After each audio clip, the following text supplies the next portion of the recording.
Welcome into the Corona Post Show. It is a beautiful day here in Jeffreys Bay, South Africa. Taking a beautiful look here at what it looks like from the sky. You can see those lines coming in, but a little tricky here in the Bay today. Welcome into the Corona Post Show. I'm AJ McCord alongside Peter Mell and Paul Evans. So you guys, we've waited a few days for the ocean to flip on for us here in J-Bay. Got 2 heats done of the women today. Some really impactful moments as well for these women. What is the biggest thing that stood out to you? Well, only 2 heats today. I mean, we waited, had to wait, hoping the swell would pump up and a little more consistency would come. We saw some moments, got the contest underway, but just not enough waves, unfortunately, but some high action there in those heats, and strategy had to play a big role there for both those heats. Cagey, a really cagey afternoon. The surfers in the Red Bull Athlete Zone look really nervous. There's a lot of, big experience there. Looking at the ocean, and the ocean itself, pretty cagey. The energy, intermittent. You'd see a good one, then it would sit down. It's a weird afternoon. We did see the aggressive strategy play off for both Gabriela Bryan and Sarah Baum, catching waves really early, really often. Of course, Sarah, the wild card here in South Africa, so she's from just a few hours away, has a lot of experience here in J-Bay. We saw that. So let's send down to Strider Wazlewski. He's with Travis Logie for the call for the afternoon. Thanks, guys. Down here with Travis Logie. Travis, we've been called off for the day. Why was that, and what are we looking forward to? Yeah, Strides, there just wasn't enough out there for 3 surfers. Every now and then a decent set comes through, but it definitely feels like the energy's dying out slowly. So we have a great forecast for tomorrow and the next day. So we're pretty confident there'll be a lot of surfing happening in the next couple of days. So check back in tomorrow morning. Do you think we'll be able to get it done in the next couple of days?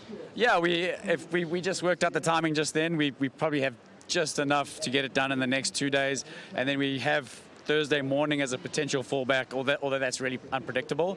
But the next couple of days are going to be great no matter what. Thank you very much, Trav. Back to you, AJ. Thank you so much, Strider. So we'll look for that in the next few days. Jeffreys Bay going to look a lot more like what we're used to seeing here. Pumping surf, a lot of waves coming through, and it's a good thing for the last 2 heats as well. Let's take a look at the last 2 heats of the women's opening round that will be coming your way as soon as we are next called on. First thing, Pete, look at this one. Tyler Wright, the defending champ here in J-Bay, Tatiana Weston-Webb, and Joanne DeFay. Sheesh, some experience in that heat. Big time, and Tyler Wright, she was able to kind of sit back and watch conditions, and she was definitely ready for her heat. Joanne DeFay, on the other hand, is a lot more involved in the calls. So, she's trying to get ready for her heat, but also being the surfer's rep, she's in there talking to Trav, trying to figure out what they're going to do for the day. So a little distracted probably for Joanne DeFay, but ultimately I think that, when you look at it happening tomorrow, better off for her. There's going to be some more waves tomorrow. Fingers crossed.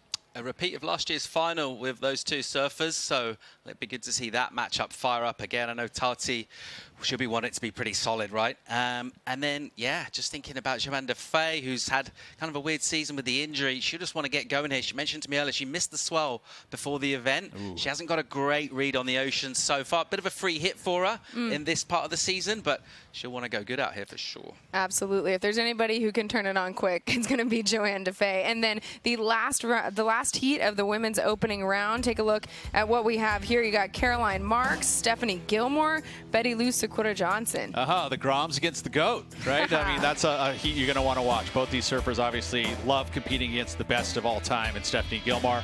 And Steph Gilmore here at J-Bay, match made in heaven. Yeah, relatively speaking, sitting in 6th. Steph needs a result here, and this is her spot, right? This is her wave, and you probably look forward as well to Tati, and I think she would probably admit as well that's not somewhere she'd maybe back herself for a huge result, so she'll definitely need to make some heats here.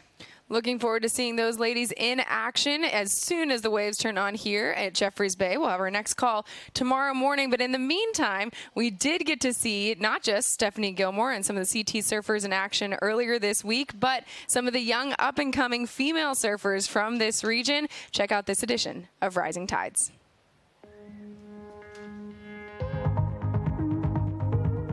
I think one of the most important things about Rising Tides J-Bay is that it is inclusive, and it does include girls from all different races, ages, different areas, all around South Africa. There's actually some other initiatives that come and bring some underprivileged kids from all around South Africa.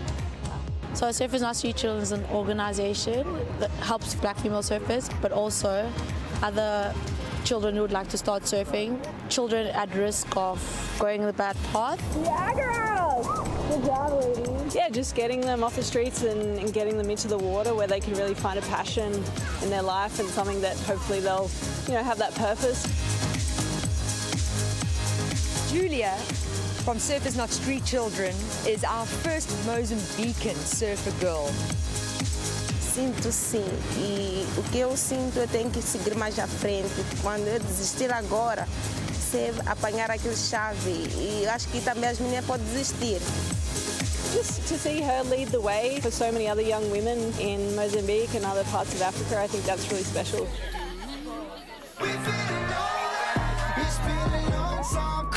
Rising Tides encourages the growth of women surfing because, number one, to meet their heroes is so important for them, just to be inspired by them and wanting to be that person later on in life. You taking over the lineup? Yeah. Katie Simmers, Stephanie Gilmore, Joanne DeFay, Sarah Baum, they're all out there pushing these girls, encouraging them. Anytime the GOAT is teaching you anything, these girls just had the biggest smiles. Are you having a lot of fun? Yeah. Yes, we definitely plan to be on the championship tour one day. If we keep on working hard, we'll get there. Yeah, this is the best part about what we do. Spread the love.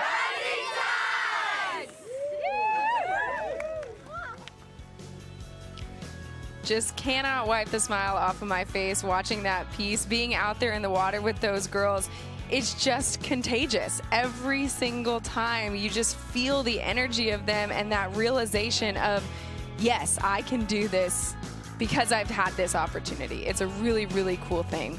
So honored to be a part of Rising Tides. And as we look ahead to the Surfline forecast, Pete, do we have some rising swell coming our way? This has been on the maps since we got here. Pretty much this was the 2 days that we were looking at it. It's fudged one way or the other as far as the forecasting is going. But yes, we're supposed to have some 6 to 8 foot, 6 to 10 foot by the afternoon, drop off, and then come back up again for Thursday. The winds offshore, pretty much going to be howling on Wednesday as we see that the winds are very strong. But that does also keeps the waves up, and it's offshore, so it's all good. Thursday, a little bit of an opportunity there for the morning, but it's supposed to turn on shore. So we still have time, and there's as many heats as we have to get done. We may look at overlapping as an option, so there is options there to get us done early. Let's look ahead at some of those heats that we still have, because some massive names, especially when you start talking about the Rip Curl Final 5 in just 2 events away. We have some really important moments like this one, for example. Men's elimination round heat number 1. Ethan Ewing against Aiden Messenkamp, who's the wild card here in South Africa. Paul, we saw what Sarah Baum was able to do today. Ethan trying to punch his ticket to Trestles. This is a big one.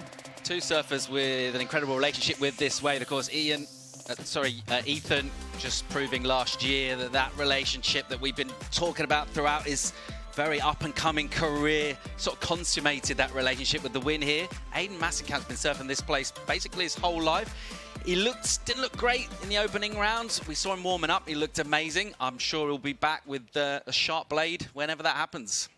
So that's one of the big ones. And then let's look at heat number 3 in the elimination round, Pete, because it has Kelly Slater and Jack Robinson. Yeah, it's almost similar to what we just saw the Wimbledon final, which is you got the GOAT, obviously Djokovic, Kelly Slater, and Jack Robinson, Alcaraz. I mean, this was a great matchup. This is the first one that popped out to me in this elimination round. Kelly's going to be motivated because of Jack. These guys have known each other since Jack was basically showing up in the North Shore, very early age. Yeah, a little extra spice in this one as well. Jack Robinson, bit of a shocker from him the late part of the season. He's had a nightmare through events, and he just want to get back to that early season form this year.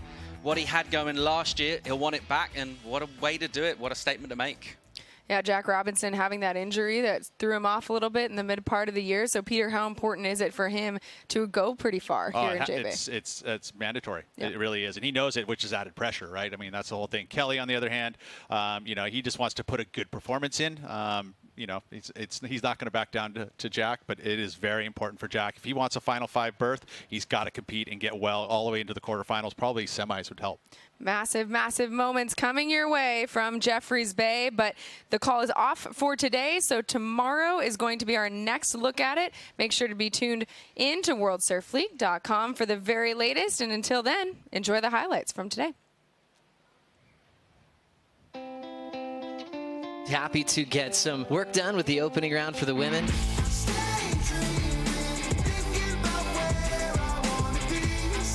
I love skipping that round. It's the best feeling ever. Are you kidding?